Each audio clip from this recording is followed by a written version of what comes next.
Hey everyone, Reaper here again with another video. This time it is comic book haul number 31, the very first comic book haul of 2019. I got a stack of books here that I'm anxious to share with everybody. I'm very happy to have added them to my collection. Now, those of you that follow me on Instagram, it's Reaper Tate. Those of you that follow me on Instagram, you might have seen me post some of these. Up until like a couple months ago. It's true that I get books that I don't show off immediately on YouTube and comic book haul videos. So for those that want special sneak peeks of books that I get long before, sometimes long before I show them in a haul video, you can check me out on Instagram. But anyway, starting off with this baby, Creepy #1. I purchased this from my local comic book shop on a day that he had a sale over a month ago. And speaking of Instagram, you could have seen Little Reaper in the shop hauled this book with a devious little smile on his face. Something out of Psycho, last scene with Norman Bates. He had a smile on his face sort of like that, so it was pretty cool. It definitely added to the title of Creepy. But here is a magazine that I've had my eye on for a while. I just never pulled the trigger, and got a very nice copy, good condition. Not good condition. I'm not talking 3.0. I mean, this is probably maybe a 6.5, 7.0, maybe. I have to double check again. But awesome Jack Davis cover, and I was able to get it on sale. So very cool. Creepy #1. This is a purchase I made off of Instagram. I saw it and I was like, oh, this is interesting. For Lovers Only, number 73. The cover just grabbed me. The boyfriend spanking his girlfriend. I guess she was I don't remember the story. I read it when I first got it, and this is a couple months ago, so I don't really remember it too much.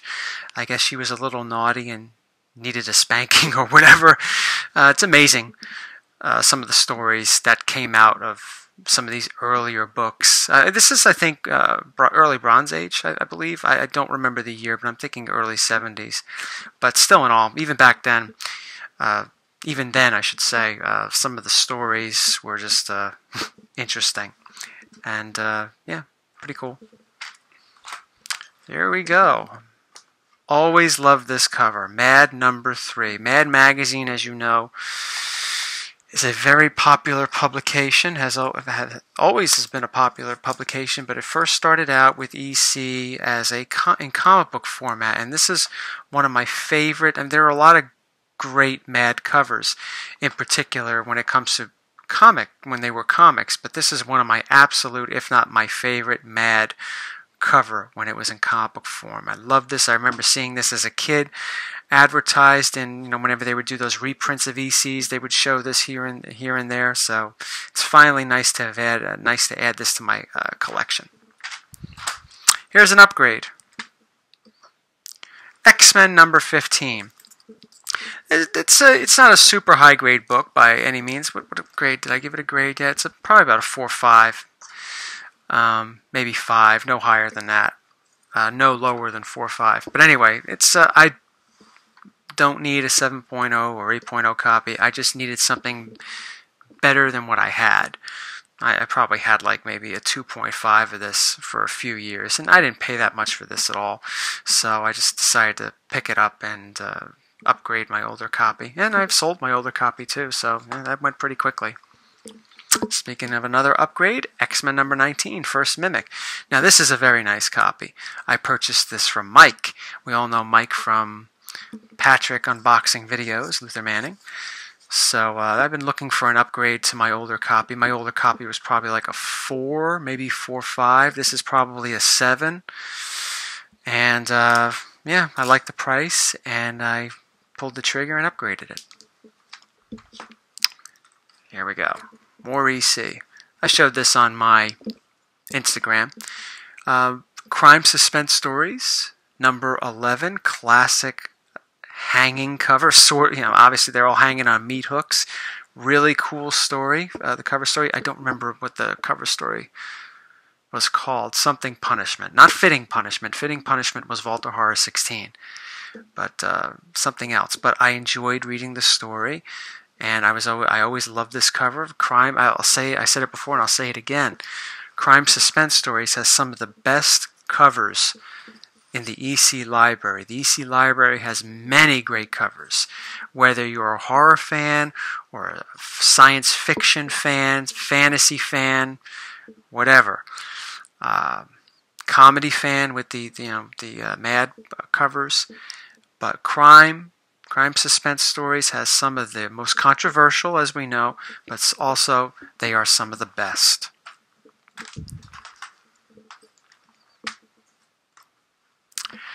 Now, you saw I showed this book, or you got a sneak preview of this book when I did my the last episode of my Amicus Tales from the Crypt Vault of Horror series, the movie series from the 70s. I showed this one because Drawn and Quartered is in this, and that was in the Vault of Horror movie with Tom Baker. So I showed this before, but it makes its official haul debut here. Very happy to have it. Classic Wally Wood cover, Tales from the Crypt number 26. Sometimes, a lot of the ECs, they're not necessarily rare, but sometimes they're just hard to find, or hard to find the right copy, because a lot of owners of ECs, and I would even say a lot of pre-code owners, pre-code horror owners, they're just hard to find. The owners don't necessarily sell them as quickly as the superhero books. Any given day, if I have the money, I could find an Incredible Hulk 181, 180, 182, find a New Mutants 98, despite the fact that these books are pricey. Some are pricier than others and other grades. You can find them. You can go into your local comic book store and probably find them too, but these are harder to find. But like I said, it's not necessarily because they're rare, it's just that pre-code horror owners tend to hold on to these books and just don't put them up for sale as often as people who have superhero books. And this is, I think, one of them that's kind of hard to find every now and then. Another one, the last issue of Vault of Horror. Now, this one is supposedly scarce. Okay, I just talked about how the Tales from the Crypt, the ECs, and some of these other books may not necessarily be rare, but the owners don't want to necessarily sell them or give them up. They hold on to them for a while. Well, I think in this case, it's a different story. This has low distribution. It's the last issue. This is when they wrote that little in memoriam when EC decided to give up the new trend and move into a new direction because of all the crap that happened during the Senate subcommittee trials and all that stuff with the seduction of the innocent. And yeah, this was the last Vault of Horror. When it comes to the Vault of Horror, classic covers, great artwork, but I've always found that most of the stories in Vault of Horror were a little more disappointing. They weren't, in my opinion, as good as some of the stories that you would find in Tales from the Crypt and Haunt of Fear. Just my observation, not to say that they didn't have great stories, because they certainly did, but I found them less frequent in this series than I did in the other two. Alright, we jump out of EC for a moment with this. Now, this book here, Avengers number 8, First Kang, I've had this for a few months. I think I even put it on Instagram. As I said in the beginning of the video, I show these books off earlier, most of them, on Instagram before I show them in hauls. This book was actually supposed to be in my December haul. I just completely forgot about it. So I was like, oh, wait a minute, I forgot to show Kang the Conqueror. Because at the time of my December haul, comic book haul 30, I had this book for, I think, a couple of months. I think I had it by the end of the summer last year. So I was like, yeah, I'll show it off in December. And I just forgot about it. So here it is, Kang the Conqueror. I've always loved this cover. With that Kang going into the portal and all that stuff. Really, really cool. Here we go again. Some more EC goodness. Tales from the Crypt, number 22. One of my favorite issues. Okay? Now, what's the deal with this issue? Well, it's not the first time the series was called Tales from the Crypt. That was issue 20, which is on my list, as some of you may know, on my top 10 list for 2018, top 10 want list. So, okay, it's not that. It's not the first appearance of anybody. You know, EC is not really known for their first appearances as Marvel and DC are, and other companies. So what's the big deal with this? Well, this is the first, besides its awesome cover, this is the first time, and besides the cameo of Moon Girl, for those of you that are big Moon Girl fans, this is the first time we see the Tales from the Crypt logo drawn this way. You remember how the famous Jim Steranko XMen logo, the one that has existed for decades, I think it's probably the most popular version of that logo, more popular than, than this one. We all know about that, right? Well, that first started in X-Men number 50. Well, this is the more popular Tales from the Crypt logo that was on the TV series and that you see today in reprint, and you saw yesterday in reprint, okay? They used this. This was the first time with issue 22 you saw this design for the logo. And correct me if I'm wrong in the comments, for those that know more about this than I do. This is the first time, I believe, you see all three Goo Lunatics on the cover. These are the Feldstein representation, the Al Feldstein representations of these characters. Later, they would be replaced with the Jack Davis characters, Jack Davis designs, excuse me, as I think they've become more famous for. I personally like the Feldstein work better than Jack Davis on the three Goo Lunatics, but I believe this is the first time you see all three on the cover. In previous issues, you would maybe see one of them in a little portrait on the side somewhere on the book, but I think this is the first time you see all three of them. And with number 23, which we'll talk about in a moment, that's when you see the familiar circular portraits. You see them in box portraits here, but then they change it over with 23 in a circular format, at least for this series, Tales from the Crypt. But I do believe it's the first time you see all three on the cover. So that is some of the significance of this book. But also for me, some of the significance is I love the stories in it. My favorite is The Curse of the Arnold Clan, the last story in the book, drawn by Johnny Craig. Love it immensely.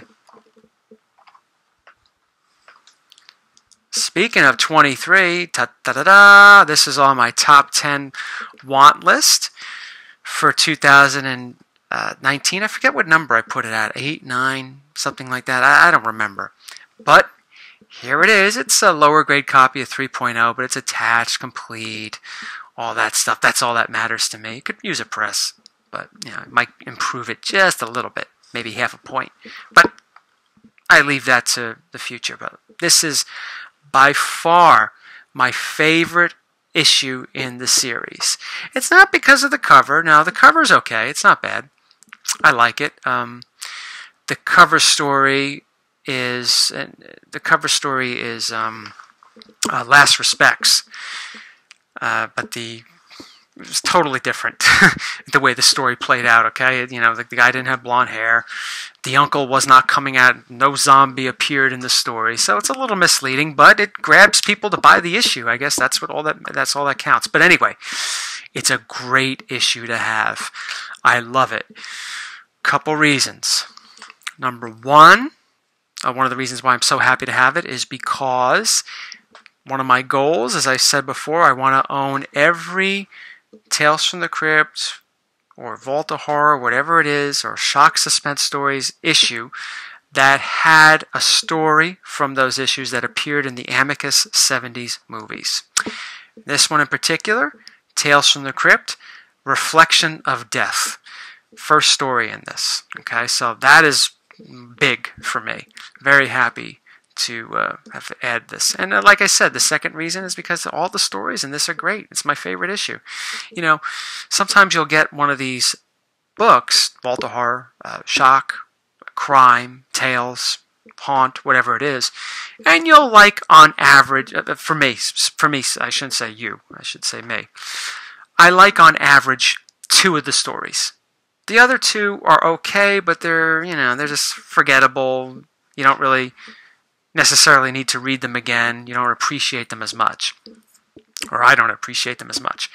in this issue, I love every story. They're all good. They're all good. Reflection of Death. Voodoo. I think it's Voodoo Death. What's another one in here? We got Last Respects. And Seance. All great. All great stories. And another thing I have an affinity for this issue is because when I bought that oversized reprint in Baltimore back in the early 90s, this was one of the issues that was reprinted, that in 24. So, very, very happy. Now this right here, it almost looks like this drawing makes it to issue 20. I don't have 24, but this drawing makes it to issue 24 as the thing that's pulling the guy in the swamp. I just noticed that. Even though it's always been there, I just noticed that. But yes, very happy to knock this off the list. You know, a couple of them have come up on eBay, but they're expensive. I didn't get it off of eBay. But they're very, very expensive. This book, number 23, I don't get it. I don't get why. Other than it's awesome. The cover's okay. The cover's nothing to brag about. But it seems to be that, you know, early Feldstein work in these books, whether it's weird fantasy or Tales from the Crypt or whatever, or Haunt of Fear, they seem to be going up in value. It's just, I don't know. But that's neither here nor there. It's in my collection, and I'm very happy.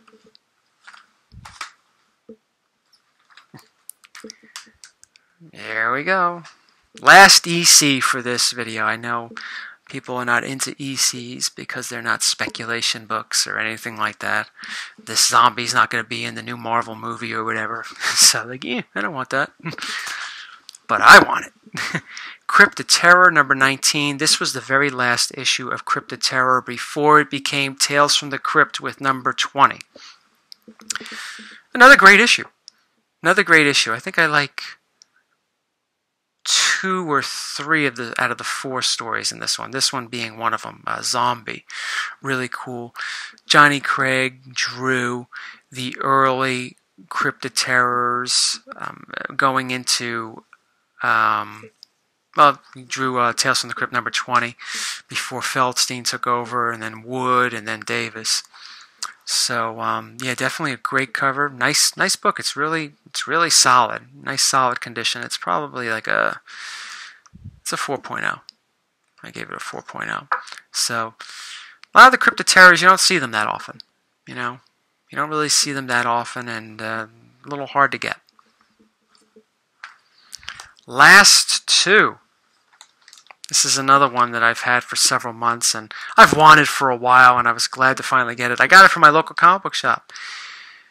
Green Lantern number 87. This is the first appearance of John Stewart. Definitely a cool book. I know a lot of people are specking on this book that he's going to be in a Green Lantern movie. I don't know.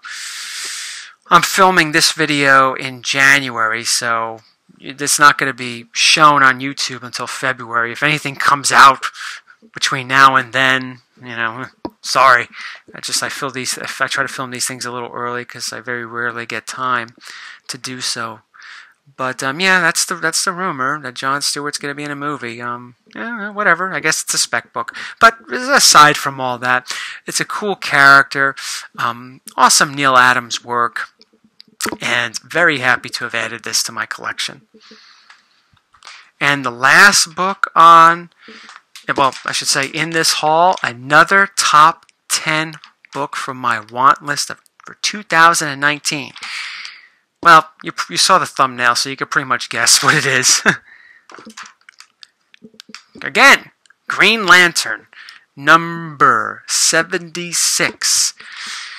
Definitely, I don't know, some people say the Bronze Age started with this issue because of the serious social issues that were discussed in this, and this is when comic books supposedly started taking a more realistic approach. Whatever, cool, whatever the debate is, I don't know. That's what I've heard, and I used to have a raw copy of this book, which I purchased from Gotham Comics 2 years ago. And I wound up selling it, not because there was anything wrong with the book or anything like that. It's because I was trying to fund another book, which turned out to be Fantastic Four #1. So I said to myself when I sold that copy, which was a 4.0, raw, like I said, raw copy, I said, one day I'm going to get it again. And I made it happen well over, I think I got this around Halloween time, I think. Of 2018, but you know, like I said, I save things months ahead of time before I put them in hauls. But very happy to have gotten this book. 5.0 copy. It's not the highest grade, and it's certainly not the lowest grade either, but it's very presentable both front and back, and I don't need anything higher than a 5.0. If I saw a deal for a 6 or a 7, then well, maybe. But I'm not currently looking. This is, I'm very happy with my copy. Very, very nice. I got it for a pretty good price, you know, after I used my gift card and that 10% deal that they had going on at the time. So I was watching it for a while and then I got it. So very happy. That is it, everybody, for Comic Book Haul number 31. Please tune in April for my next comic book haul, but I will try to release a few more videos up until then. Thank you for watching, and I hope everyone's making good on some of their lists. You know, mine is going okay. I do have another one for April to show, but that is for April. Until then, everybody, when it comes to comic book hauls, thank you for watching, and take care.